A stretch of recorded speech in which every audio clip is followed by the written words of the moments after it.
Hey there, welcome to my channel. I'm Tade, a YouTuber focusing on travel guides, food content, as well as real estate. And today I'm going to be exploring the wonderful country of Italy. Join me on this 3-day trip as I explore the best of Milan and what to do while in Milan and around Milan. So for Kickstarters, I'm going to be telling you about some of the best spots to visit, some of the best foods you should try. Also give you my honest opinion on Italy. I'm currently in Lake Como and I'm having this beautiful time here, just looking at the view and really reflecting on what I've thought about Italy so far. I'm going to give you some of the best tips to ensure you have a good experience here, the best time to come, and all you need to know before you come to Italy. Please don't forget to hit the like and subscribe button. My name is Tosin, and you can also call me Tade, as most people call me, and welcome to my channel.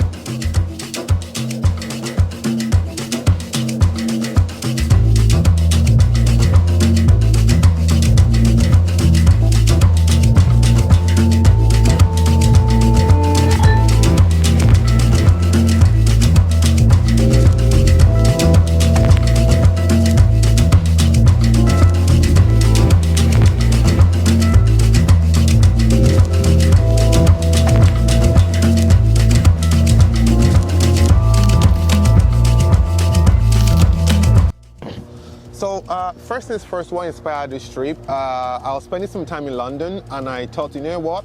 There's one thing about Europe is that flying within Europe is unbelievably cheap. And that's one thing I wish Canada or Nigeria can generally copy. I literally paid about £30 to visit Italy from London. £30 is about 30,000 naira, or about 45 Canadian dollars to visit. I feel like that's a good thing about Europe. It encourages people to travel within the continent and see a lot more about the continent. So first things first, let's talk about how to get to Milan. You can either get through the airport, or if you're nearby, you can use the train. Like I said earlier on, the flight is pretty cheap and affordable, so you shouldn't struggle with getting a flight ticket. From London, it takes about 1 hour, 30 minutes. I literally took a nap when I was taking off, and when I woke up, we were just about descending. The views inside the city is absolutely stunning. Now, for getting around Milan, you have the option of either using the train, which is called the metro. They have different lines, or you can use taxi if you like, or use a private charter or rent a car. Personally, especially if you're single and you don't have a family, I tend to recommend people using a train, because that way you can see how the locals move. It's much more cheaper. And let me give you a side piece. I stayed with a friend, so I didn't spend a lot on accommodation basically, but so I used my friend's train pass. I don't know if that's legal, but you know what? I'm not going to mention his name, so nobody's going to know. Then accommodation, there are lots of 5-star hotels in Milan, 5-star, 4-star hostels. I stayed with my friend, so I was able to save some money on that. But typically, you really have a good time while you're in Milan. What else? The best place to stay, only because Milan is connected by the rail line, I will say there are tons of places you can stay in. But I stayed in Afferini RN train station, and it's about 5 stops away from the central station. And yeah, that's it. And for my first day, I'm going to let you guys know why I went to, so you can do the same thing as well.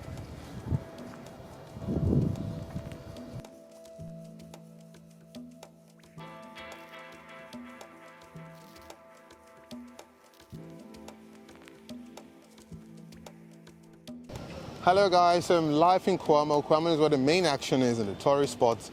So I'm spending my first day exploring the city itself, and I can see Lake Cathedral here and this beautiful square. Since there's a concert going on here called Radio Italia Live, so besides the cathedral, there's a stadium set up. I don't know if you guys can see that. But nonetheless, this looks absolutely stunning. The cathedral is one of the most what's the word I'll use? One of the most, one of the most iconic landmarks in Milan. When people look at this cathedral, no matter where they are in the world, they know they're in Milan. So it's made of cream, and its history is well rooted, and it's attracted millions of visitors over time. So I can see why they call Milan the fashion capital of Europe. You're going to see people dressed up differently, different styles. You know, I think they're going for a fashion show, but nope, it's just what the day is like in Milan. Today's a walking day and everybody's dressed up, high heels, bright colors, fashion shoots across the streets. And now you can see why the people like the fashion of Milan. And I just find that, yeah, that the typical Italian or the typical Milanian or whatever they're called dresses a lot better, putting a lot of effort to look good whenever they step out.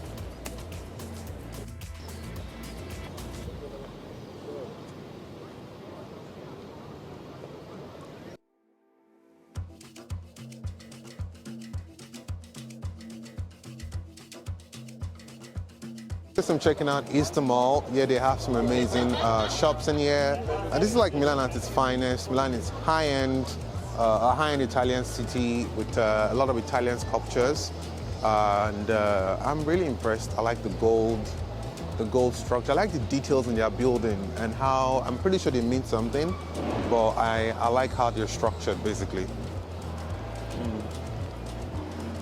One thing I'm starting off, this is probably one of the most sought after malls in Milan because of location, obviously, but it looks really, really nice. You can see some Chanel stores over here, Longchamp, Saint Laurent, some of your favorite expensive brands.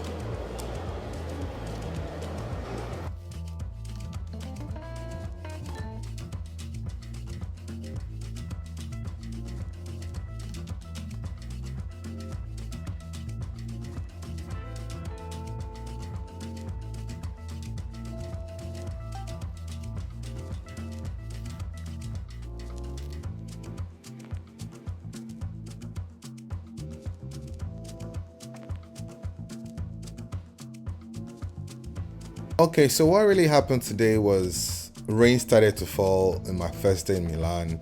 I was only able to explore this side of town and I had to head back home because obviously if rain falls then it takes away the fun out of it.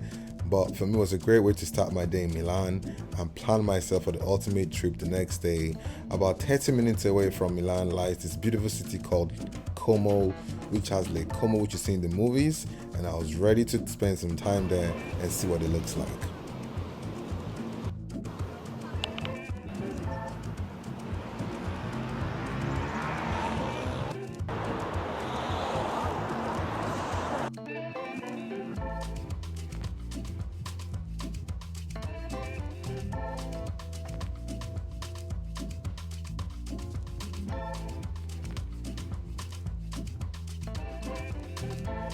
So my trip to Como will not be complete without taking a stroll by Lake Como, and I must say this is one of those few places that they look as good as what you see online pictures. It's really picturesque, the buildings on the mountains, and just see people walk by it, the fishermen, people living their best local lives.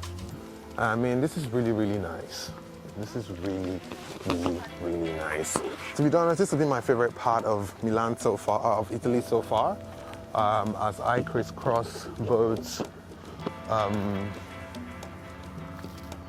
Milan and Como. Last time I was in Italy was 2014 or 13, and I went to Vatican and Rome. I went to those two places to check it out, and now I'm doing Milan and Lake Como. So you can take a ride up the top of the mountain. I'm not gonna do that because, to be honest, not really. I think I've climbed enough mountain views for a lifetime, so I'm not quite keen on that for now. I've done that already. Oh, you can get some awesome picture shots from that if I can show you guys here. Really, really awesome shots. All right, so let's walk down and see what we can get from here.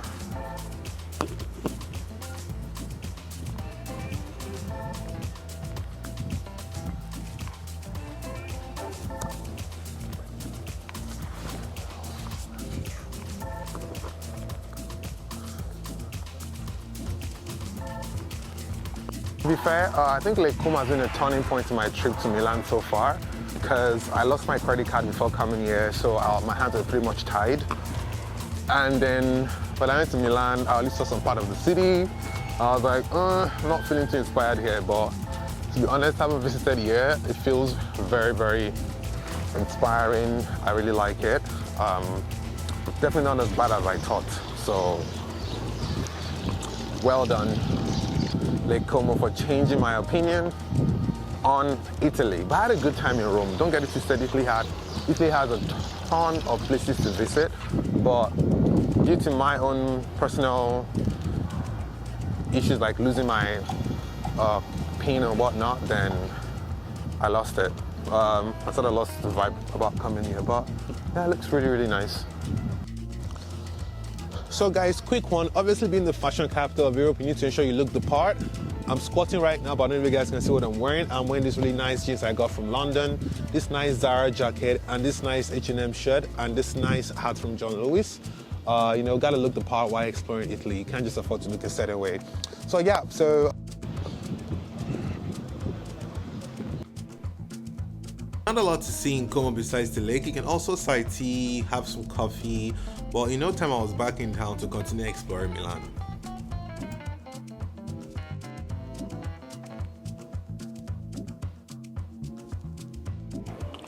I have to say, like, anytime I go to a new city, I always want to see the Chinatown to see what it looks like. Only because I used to live in Hong Kong at a point. So part of me is usually like, let's see what the Chinatown here looks like.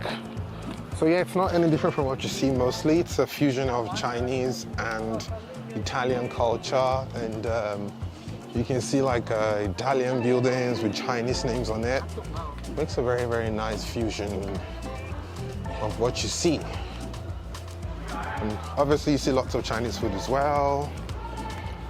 Vendors selling differently. Oh, it's quite a busy road.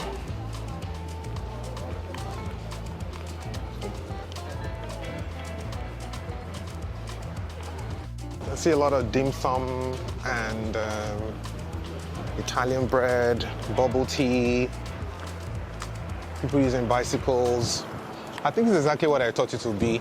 It's exactly as culturally rich as I thought it would be, so that's good.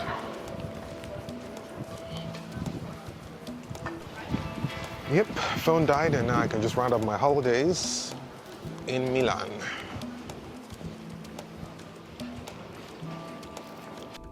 You know, I had a good time in Milan. I did wish the city patterned a lot more. Lake Como was a turning point for me and I struggled to find sculptures to buy. But overall, good times, and I'm happy I ticked it off. Will I be back to Italy? Absolutely yes. Let's do Florence, Venice, and so many other places to explore in this amazing country.